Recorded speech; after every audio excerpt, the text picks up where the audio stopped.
And I wanted to ask you about what took place at the Capitol this week.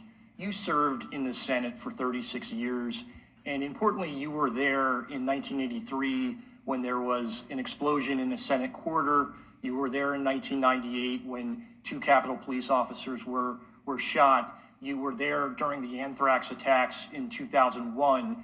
What kind of an investigation needs to take place, and what steps need to take place to improve the security of the Capitol? And then secondly, how do you think the people who were involved in the storming of the Capitol, how should they be treated by your Justice Department? Should they be treated as domestic terrorists? Yes, they should be treated as they're a bunch of thugs, insurrectionists, white supremacists, anti-Semites.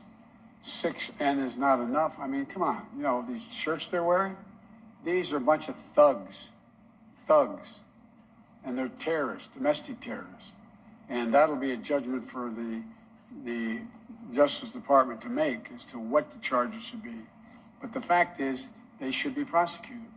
They should be prosecuted. The difference here is, this had the active encouragement of a sitting president of the United States.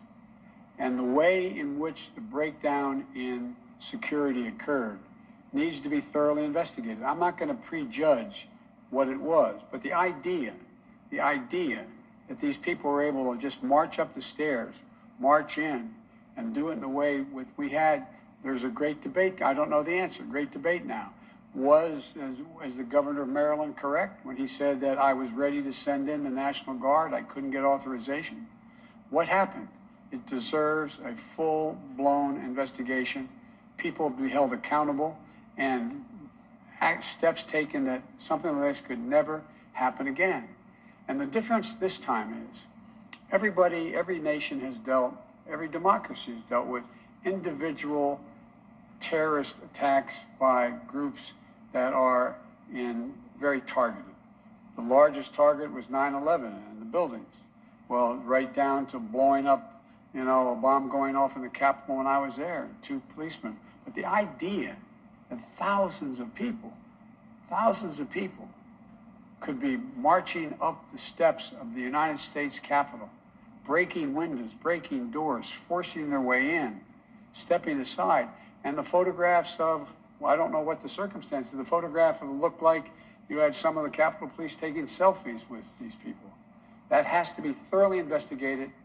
The authorities responsible have to be held accountable for the failures that occurred, and we have to make sure that this can never, ever happen again. The damage done to our reputation around the world by a president of the United States encouraging a mob. This reminded me more of states I've visited over the 100 countries I've gone to, in third tin horn dictatorships.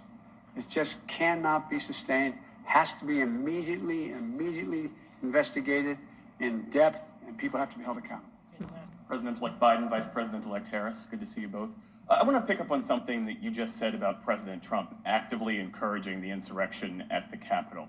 Given the perceived threat that he poses, my question to you is not so much about the role that Congress should play in impeachment, but rather, should President Trump, in your estimation, remain in office?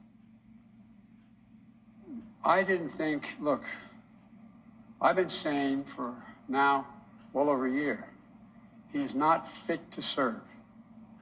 He is not fit to serve. He's one of the most incompetent presidents in the history of the United States of America. And so the idea that I think he shouldn't be out of office yesterday is not the issue. The question is, what happens with 14 days left to go or 13 days left to go? And I think that what 81 million people stood up and said, it's time for him to go.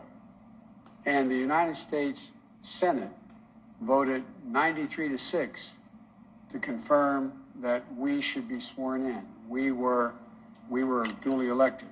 So I think it's important we get on with the business, getting him out of office. The quickest way that will happen is us being sworn in on the 20th. What action happens before or after that is a judgment for the Congress to make, but that's what I am looking forward to, him leaving office. I was told that on the way up here, way over here, that he indicated he wasn't going to show up at the inauguration. One of the few things he and I have ever agreed on. It's a good thing I'm not showing up.